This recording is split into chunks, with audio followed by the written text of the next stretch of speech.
ओम श्री विद्याय नमः। मित्रों, सभी मीन राशि वाले जातक आप सभी की कामना सिद्ध हो, इसी कामना के साथ आज की वीडियो को हम प्रारंभ करते हैं। हमारा यही मोटिव रहता है कि हर एक राशि वाले हर एक व्यक्ति को हमारी वीडियो का ज़्यादा से ज़्यादा बेनिफिट मिले, इसलिए आप इस वीडियो को शेयर जरूर किया करें अगर आपको अच्छी लगे, आपको मित्र है मीन राशि वाला तो। अच्छा, आज की जो वीडियो है बहुत महत्वपूर्ण है मीन राशि वालों के लिए, क्योंकि शनि के अस्त होने पर हम चर्चा करने वाले हैं। शनि महाराज अस्त हो चुके हैं और शनि का अस्त होना एक अपने आप में, क्योंकि वर्ष में एक बार ही शनि महाराज अस्त होते हैं और अब 5 मार्च में शनि महाराज पुनः उदय होंगे। तो 5 मार्च जब उदय होंगे तब जो फल मिलेगा उसके ऊपर वीडियो बनेगी। परंतु अब शनि का अस्त होना आपके किन क्षेत्रों पर प्रभाव डाल सकता है। मीन राशि वाले जो जातक हैं बड़े धार्मिक होते हैं, दयालु वृत्ति होते हैं, हर व्यक्ति की अच्छी भलाई के बारे में सोचते रहते हैं, कैसे हमारे साथ में सामने वाले का भी कल्याण हो, इसका भी कुछ अच्छा समय हो। अपने फैमिली रिलेटिव्स के बारे में सोचते हैं, परंतु कभी कभी आपकी बात सामने वाला नहीं मानता और दुखी होता है, परेशान होता है। अच्छे व्यक्ति की सलाह न मान करके सामने वाला हमेशा परेशानी होगा। ऐसा कोई व्यक्ति नहीं है जो अच्छे व्यक्ति की सलाह मान करके कोई दुखी हो, जो ना माने वही परेशान होता है। अब मीन राशि वाले सभी जातक, आप पर शनि की 7.5 भी स्टार्ट हो चुकी है। पहला चरण आप पर शनि महाराज की 7.5 का स्टार्ट हो चुका है। ऐसे में शनि का अस्त होना, अब आपके मन में 2-3 प्रश्न जा रहे हैं, कहीं लाभ तो होगा, लाभ तो पता नहीं होगा नहीं होगा। शनि की 7.5 वैसे ही लगी 7.5 साल तक, और नुकसान होगा तो किन क्षेत्रों में नुकसान हो सकता है भैया, कोई ज़्यादा बड़ी समस्या तो नहीं है। तो इन सभी चीज़ों में हम चर्चा करने वाले हैं। देखिए, जिन क्षेत्रों पर शनि प्रभाव डालेंगे तो वे तो मैं आपको एज इट इज़ बताने वाला हूं आज की वीडियो के अंदर। शनि की अस्त अवस्था यानी कि 5 मार्च तक शनि की जो अस्त अवस्था है वह किन क्षेत्रों पर प्रभाव डालेगी। पहले मैं आपको बता दूं कि आप डरे मत, घबराए मत। आपको डराने का या घबराने का कोई भी हमारा मोटिव नहीं है, केवल और केवल समय से पूर्व सचेत करना है। यदि हम ज्योतिष सीखने के बाद में भी आपको ज्योतिष के माध्यम से आपको पहला आने वाले समय के बारे में कुछ संकेत न दे पाए तो फिर क्या फायदा, कुछ भी नहीं। तो इसलिए शनि की अस्त अवस्था किन क्षेत्रों पर प्रभाव डालेगी आप पहले जांच लें, तो आपको कुछ मैं आपको टिप्स दूंगा जिससे आप इस अवधि में भी लाभ प्राप्त कर सकते हैं शनि महाराज से। जी हाँ, यदि आपको पता है किसी रणभूमि में जा रहे हैं, कहीं जंग है, कुछ घटना घटित हो सकती है अपने पास में, अगर ये मान के चले आप जंगल में भी जाएंगे किसी आपको घूमने के लिए, तो कम से कम कुछ उपकरण तो आपके पास में जो रात्रि काल में या जंगल के समय आपको फायदा दे सकते हैं। कोई दिक्कत परेशानी होगी तो ये सेम होता है हमारे ज्योतिष के अनुसार। ज्योतिष क्या है, व्याकरण मुखमस्तिम ज्योतिषम नेत्र मुच्यते। ज्योतिष जो है वह नेत्र है। आप पहले ही समझ जाएं कि आने वाला समय ऐसा है हमारा, तो कुछ इक्विपमेंट्स अपने पास रख लीजिए, कुछ उपाय कर लीजिए, वह समय एज इट इज निकल जाता है, पता भी नहीं चलता। अब शनि यहाँ आपके 12वें घर में है, हॉस्पिटल के घर में है, खर्चे के घर में है, आकस्मिक व्याधि के घर में है, मुक्ति के घर में है। तो शनि महाराज की जो अस्त अवस्था है वह 12वें घर पर मुख्य प्रभाव डालेगी, क्योंकि वहीं पर शनि अस्त हुए हैं। तो शनि तो यहाँ पर अस्त हुए हैं, शनि महाराज यहाँ पर क्या करते हैं कि आपके आकस्मिक खर्चों में वृद्धि करा देते हैं। आपने अब जैसे एक जॉब वाला व्यक्ति है, उसकी मंथली सैलरी उसको मिलनी है और उसे पता है कि इतना मेरा दूध का खर्चा है, इतना मेरा रेंट है, ये है वे, तो सब कुछ सेट करता है। परंतु यदि एक्सीडेंटली आकस्मिक ही कोई चीज़ ऐसी उसके हाथ में घट जाए कि वहाँ पे उसको खर्चा करना पड़ जाए।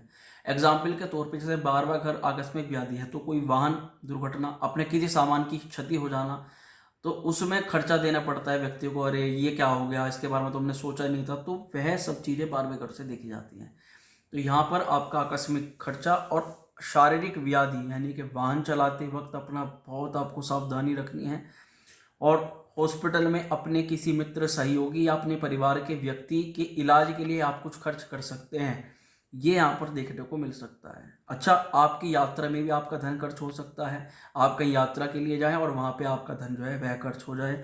वह यात्रा आपके कार्य के संबंधित, आपके व्यवसाय के संबंधित और आपके धार्मिक यानी कि किसी तीर्थ यात्रा के साथ में, आप तीर्थ स्थान पे आप यात्रा करने के लिए जा सकते हैं, वहाँ पे आपका खर्च हो सकता है।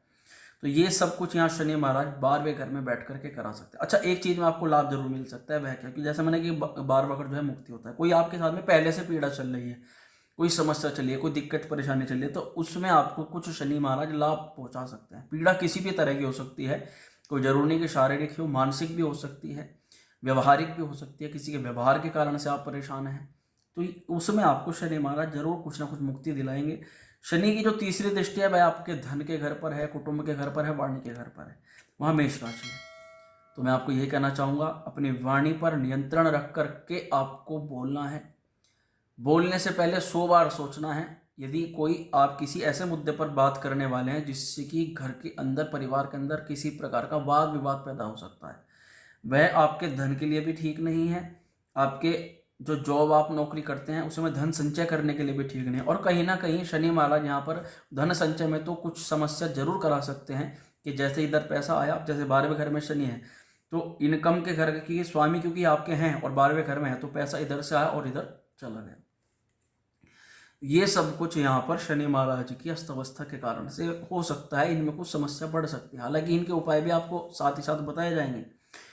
तो शनि महाराज आपके धन संचय में कुछ समस्या कर सकते हैं, वाणी को कुछ कठोर और कुटिला बना सकते हैं, व्यक्ति साफ और स्पष्ट बोलने वाला हो जाता है ऐसी अवधि में। आप ना चाहने के बाद में भी कुछ चीज़ें जो आपको दिखेंगी एज इट इज़ आप उनको बोल देंगे, चाहे उससे आपके घर में लड़ाई ही क्यों ना हो।